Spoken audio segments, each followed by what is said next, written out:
I was talking about climate change and said that really climate change results from an air pollution problem that's caused whenever we burn fossil fuels.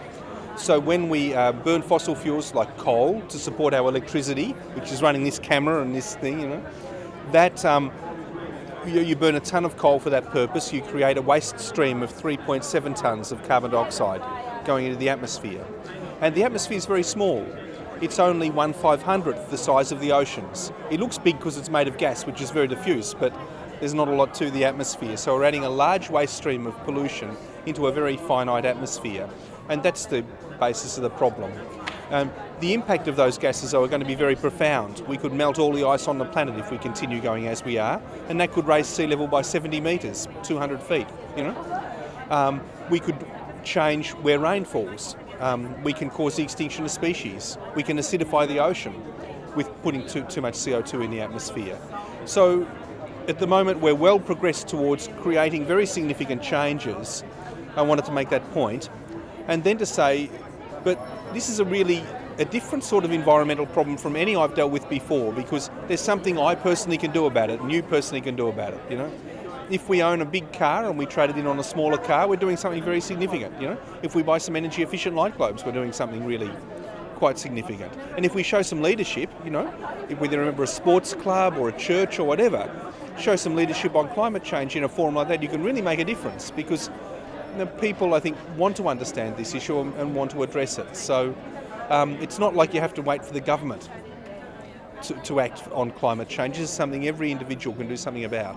As a scientist, I'm a paid skeptic, so I question everything from every side. And I've come to the conclusion that this problem is not caused by industries or governments, it's caused by you and I going about our daily lives burning fossil fuels. That's really what it comes down to. So every consumer decision you or I make, has an impact. If you buy cherries from Argentina that have been air freighted to the UK, you're adding to the problem.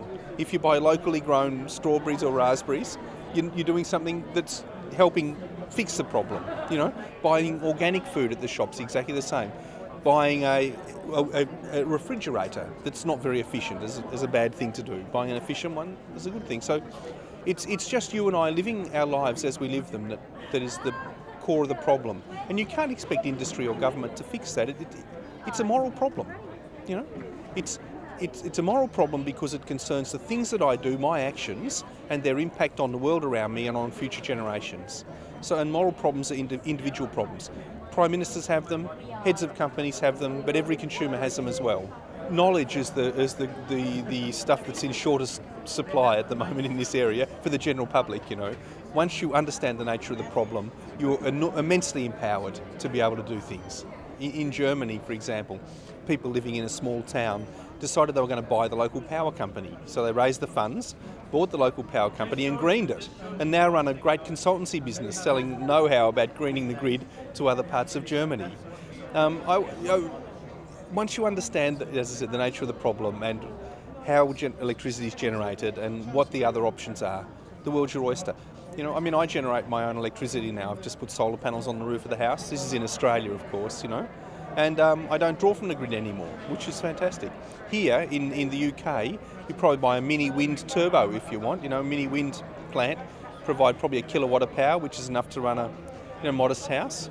And then you'll never get another power bill. And you're not being part of the problem, you're being part of the solution. So you can go from that extreme through to just asking your energy provider for a green option, or getting on your bicycle instead of your car. And there's so much that can be done. This is stuff that makes you reconsider almost every action you take in life.